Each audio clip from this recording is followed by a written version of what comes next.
महाराजांच्या 12 किल्ल्यांना आंतरराष्ट्रीय मान्यता मिळालेली आहे आणि आज या 12 किल्ल्यांचा समावेश त्यामध्ये झाला. त्यातला एक किल्ला हा पन्हाळगड आणि पन्हाळगडावर आपल्या मोहिमेत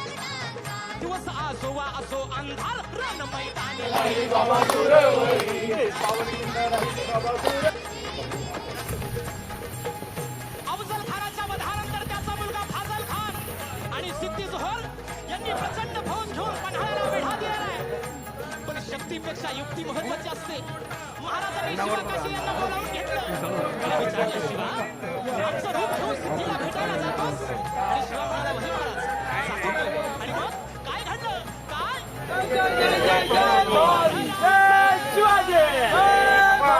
छत्रपती शिवाजी महाराज के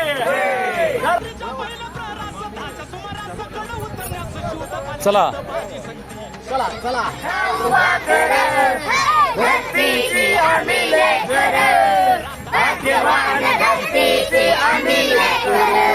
वा वा वा.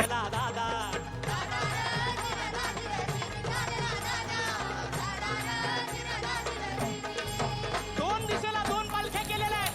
त्यापैकी एका पालखीला खानाच्या सैन्यानं गराडा घातला. पालखीतनं शिवाला बाहेर काढलं. सिद्धी समोर बसवलं. सध्या आपण हुजूर शिवाजी भागा. मसाईचं पठार उतरून कुंभारवाडीच्या जवळपास आलेलो आहे आणि खोतवाडीच्या दिशेनं आपल्या या सर्व ट्रेकरचं प्रस्थान सुरू आहे. तोच उत्साह, तोच जोम या ठिकाणी आपल्याला दिसतो आहे.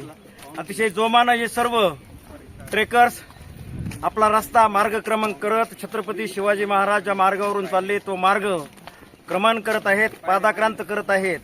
आणि हे करत असताना शिवचरित्राचा इतिहास आपल्या नजरेसमोर आणून त्या प्रतिकूल परिस्थितीमध्ये मावळ्यांनी आपल्या धन्यासाठी, आपल्या स्वामीचं जतन करण्यासाठी, स्वराज्याचं रक्षण करण्यासाठी कशा प्रकारे हाल अपेष्टा सहन केल्या आणि छत्रपती शिवरायांना सुखरूप विशाळगडाकडे कसं नेलं याचा विचार करत ही सर्व मावळे मंडळी पादाक्रांत करीत आहेत.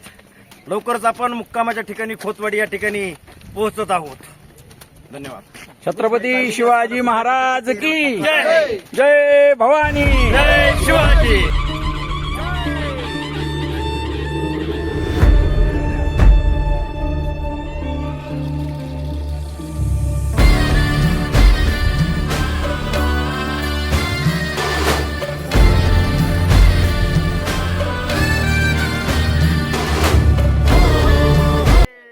आज आपल्याबरोबर 5 रेस्क्यू फोर्सचे काही सन्मानित सदस्य आहेत.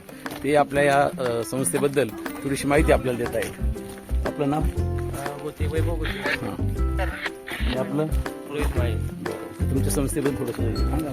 एकंदर्शी आपत्कालीन सेवा संस्था ही संस्था कोल्हापूर जिल्ह्यात गेले 2005 पासून काम करते. ह्या संस्थेत 200च्या आसपास व्हॉलेंटियर्स आहेत आणि महापौर असू दे, गरड कोसळणे, पूर्ण आपत्ती व्यवस्थापनाची सगळी कामं आम्ही करतोय.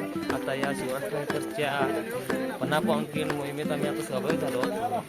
तर हे दरवर्षी आम्ही या मोहिमेत सहभागी होतोय. काही आपत्ती असू दे, पूर्ण दरीत कोसळणे किंवा मेडिकलची कामे असतील ते आम्ही सर्व करतोय. वा वा, छान. थँक्यू. आणि नक्कीच तुमच्या या सुविधेमुळे आम्हा सर्व या पदभ्रमंती करणाऱ्या सगळ्या शिलेदारांना निश्चित त्याचा खूप फायदा होतो. आजचा शिवराष्ट्र हायकर्स या ग्रुपचा पन्हाळा ते पावनखिंड मोहिमेचा दुसरा दिवस. रात्री खोतवाडी या ठिकाणी आपण मुक्काम केलेला आहे. मुक्कामाच्या ठिकाणी संध्याकाळी पावनखिंड हा लघुपट सर्वांनी पाहिला. त्यानंतर एक सुंदरसं व्याख्यान ऐकल्यानंतर प्रत्येकामध्ये विरस्त्री संचारलेली जाणवत होती.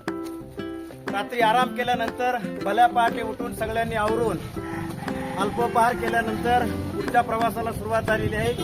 खोतवाडी ते पांढरपाणी हा अतिशय खडतर प्रवास.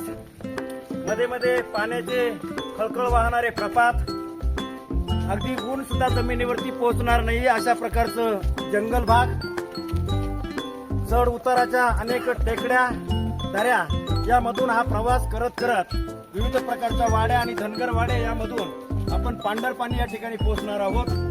तर म्हणजे प्रवास जरी खडतर असला तरी सुद्धा छत्रपती शिवाजी महाराजांनी ज्या मार्गावरून आपलं मार्गक्रमण केलं त्यांची पाय धूळ ज्या मातीला लागली त्या मातीमध्ये आपणही चालल्यानंतर निश्चितपणानं हा शिवचरित्राचा महिमा आपल्याला कळेल आणि आपल्या जीवनाला खऱ्या अर्थानं आधार देण्यासाठी, आपल्या व्यक्तिमत्वाला आकार देण्यासाठी त्याचा निश्चितपणानं उपयोग होईल.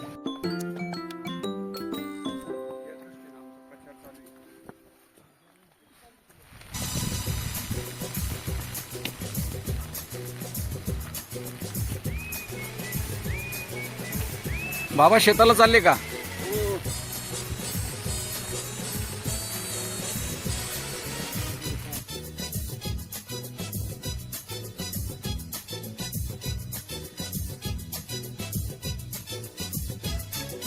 फिरवाने सर्ग हा भवतीने जीवन सफर करा मस्तीने मन सरगम छेडा रे जीवनाचे गीत गारे गुंद भारे फिरवाने सर्ग हा भवतीने जीवन सफर करा मस्तीने मन सरगम छेडा रे जीवनाचे गीत गारे गुंद भारे